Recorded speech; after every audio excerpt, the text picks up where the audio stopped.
ವಕ್ಫ್ board ಆಸ್ತಿ ಮಾರಾಟ ಮಾಡಿರುವುದಾಗಿ ನನ್ನ ಮೇಲೆ ಬಿಜೆಪಿ ಮುಖಂಡ ಶಿವಲಿಂಗ್ ಹಳಿಮನಿ ಮಾಡಿರುವ ಆರೋಪ ಸತ್ಯಕ್ಕೆ ದೂರವಾಗಿದೆ ಎಂದು ತಹಸೀಲ್ದಾರ್ ಸೈಯದ್ ನಿಸಾರ್ ಅಹಮದ್ ಅವರು ಆರೋಪಿಸಿದ್ದಾರೆ. ಈ ಕುರಿತು ತಮ್ಮ ನಿವಾಸದಲ್ಲಿ ಸುದ್ದಿಗೋಷ್ಠಿ ನಡೆಸಿ ಮಾತನಾಡಿದ ಅವರು, ಬಡೇಪುರದಲ್ಲಿರುವ ಆಸ್ತಿಯನ್ನು ಸುಳ್ಳು ದಾಖಲಾತಿ ಸೃಷ್ಟಿಸಿ ಮಾರಾಟ ಮಾಡಿದ್ದೇವೆ ಎಂಬ ಆರೋಪ ಸುಳ್ಳಾಗಿದೆ. ಇದಕ್ಕೆ ಯಾವುದೇ ಆರೋಪ ಇಲ್ಲ. ಈ ಹಿಂದೆ ನಮ್ಮ ಮೇಲಾಧಿಕಾರಿಗಳಾದ ರತ್ನಪ್ರಭಾ ಅವರು ನನ್ನ ಮೇಲಿನ ಆರೋಪ ಮುಕ್ತವಾಗಿದೆ ಎಂದು ಆದೇಶ ನೀಡಿದ್ದಾರೆ. ಈ ಹಿನ್ನೆಲೆ ಶಿವಲಿಂಗ್ ಹಳಿಮನಿ ಮಾಡಿರುವ ಆರೋಪ ಸುಳ್ಳಾಗಿದೆ. ನನ್ನ ಮೇಲೆ ಸುಳ್ಳು ಆರೋಪ ಮಾಡಿರುವ ಶಿವಲಿಂಗ್ ಹಳಿಮನಿ ವಿರುದ್ಧ कोर्ट ಮೊರೆ ಹೋಗುವುದಾಗಿ ತಿಳಿಸಿದ್ದಾರೆ. सोशल मीडिया के ज़रिए से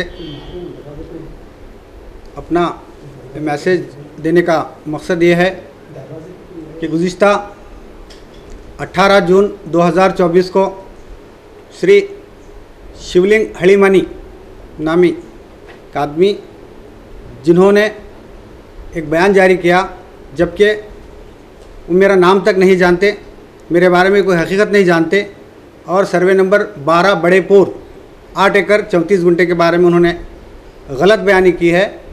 मैं उस ताल्लुक़ से उसका जवाब देने के लिए आज हाजिर हुआ। सबसे पहले सर्वे नंबर 12 बड़ेपुर जिसका गलत म्यूटेशन और इसके बेचने में मैंने मदद की है और दीगर इल्ज़ामात जैसा कि डिप्टी कमिश्नर मुझे प्रोटेक्ट कर रहे हैं, ARC मुझे प्रोटेक्ट कर रहे हैं, ये तमाम तर इल्ज़ामात झूठ और बेबुनियाद हैं। जबकि इस म्यूटेशन में जिस वक्त मैं 2004 में विलेज अकाउंटेंट था, उस वक्त पानी में वक्फ बोर्ड का नाम नहीं था, गुलाम दस्तगीर साहब का नाम था। उसके बाद फिर एक और नाम आया शाहाना नफीस, फिर उसके बाद उनके GPA के ज़रिए कई रजिस्टर सेल डीड हुए। उन रजिस्टर सेल डीड को परचेजर्स ने तहसीलदार ऑफिस में सबमिट किया, वहाँ से स्क्रूटनी होके सेक्शन से कंप्यूटर सेक्शन को आया, फिर वहाँ पर स्क्रूटनी होके वहाँ से नोटिस जनरेट होकर फाइल बनी, फिर उसके बाद रेवेन्यू इंस्पेक्टर के पास आया, फिर वहाँ से मेरे पास आया। तो उस वक्त विलेज अकाउंटेंट का काम सिर्फ ये होता है कि जो बेचने वाले और ख़रीदने वाले उनके नाम वगैरह करेक्ट है कि नहीं ये देखना चाहिए। इसके लिए 30 डेज़ का नोटिस पीरियड रहता है। उस पीरियड में अगर कोई ऑब्जेक्शन रिसीव होता है तो हम हमारे हायर अथॉरिटी रेवेन्यू इंस्पेक्टर को इन्फॉर्म करना पड़ता है। इस म्यूटेशन में ऐसा नहीं हुआ कि कोई ऑब्जेक्शन वक्फ बोर्ड हो या और दिए, लिहाजा आफ्टर 30 डेज़ मैंने अपनी ड्यूटी की कि इसमें कोई ऑब्जेक्शन नहीं आया, लिहाजा आगे प्रोसेस कर सकते हैं। मगर उस ज़माने में मुझ पर ये इल्ज़ाम था कि मैंने गलत म्यूटेशन किया है, तो तब के हायर ऑफिसर्स अगर वो म्यूटेशन गलत होता तो कैंसिल कर सकते थे। आज तक वो म्यूटेशन चलन में है, कैंसिल नहीं हुआ है। ना सिर्फ इतना बल्कि असिस्टेंट कमिश्नर की जानिब से 1999 में उस ज़मीन को सेल परमिशन दिया गया है। तमाम बातें हैं। यहाँ पर उन्होंने तुष्टिकरण की बात कहकर ये बताने की कोशिश की है कि गुलबर्गे में माहौल कुछ अलग हो रहा है, मुस्लिम्स ऑफिसर्स अपने सबॉर्डिनेट मुस्लिम सबॉर्डिनेट के फेवर कर रहे हैं। बिल्कुल ऐसा हरगिज़ नहीं, 100% गलत है। जो भी है क़ानून की रोशनी में हो रहा है, इससे हट के कुछ भी नहीं। जबकि हकीकत ये है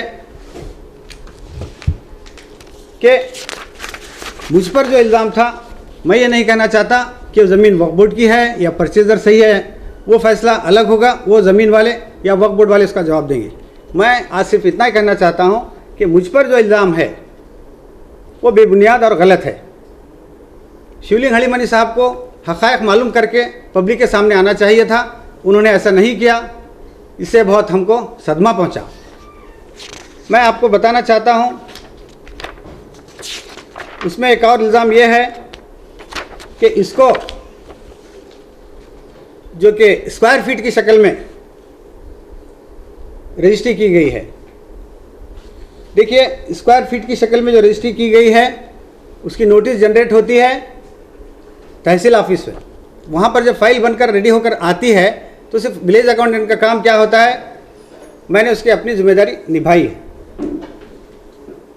27 अगस्त 2011 को government of Karnataka revenue department के सेक्रेटरी ने इसका जवाब प्रादेशिक आयुक्त कलबुर्गी रीजनल कमिश्नर को दिया कि गुंटे और चदुर मीटर और स्क्वायर फीट में भी म्यूटेशन कर सकते हैं। लिहाजा इसकी बुनियाद पर मुझ पर जो इल्ज़ाम थे उस वक्त के प्रादेशिक आयुक्तों यानी रीजनल कमिश्नर श्रीमती के रत्नाप्रभा ने मुझे इन तमाम इल्ज़ामात से बरी कर दिया और यहाँ तक कि जो उन्होंने वक्फ बोर्ड के या फिर लोकायुक्ता के जिसका फाइल नंबर क्राइम 57 ऑफ 2014 है, क्राइम 57 ऑफ 2014, इसी में बेंगलुरु के अपर पुलिस महानिर्देशक कर्नाटक लोकायुक्ता बेंगलुरु, इन्होंने 13 जुलाई 2022 को डिप्टी कमिश्नर गुलबर्गा को ये लिखते हैं कि इस ज़मीन के म्यूटेशन या दीगर व्यवहार के मामले में जितने लोगों के ऊपर इल्ज़ामात थे उसमें सीरियल नंबर 13 निसार अहमद वज़ीर का है। लिहाजा तमाम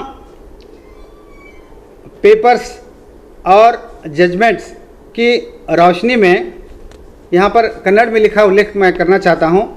गुलबर्गा तालूका कचೇರಿ ಕಲಬುರಗಿ ಸೈಯದ್ ನಿಸಾರ್ ಅಹಮದ್ ಇವರ ವಿರುದ್ಧ ಆಪಾದನೆಗಳನ್ನು ಸಾಬೀತುಪಡಿಸಲು ಸೂಕ್ತ ಸಾಕ್ಷ್ಯಾಧಾರಗಳ ಕೊರತೆ ಇರುವುದರಿಂದ ಉಲ್ಲೇಖಿತ 2ರಂತೆ ನೀಡಿರುವ ಅಭಿಯೋಜನಾ ಮಂಜೂರಾತಿ ಆದೇಶದ ಮೇರೆಗೆ ಕ್ರಮ ಜರುಗಿಸಲು ಸಾಧ್ಯವಿಲ್ಲವೆಂದು ತಿಳಿಸಿರುತ್ತಾರೆ।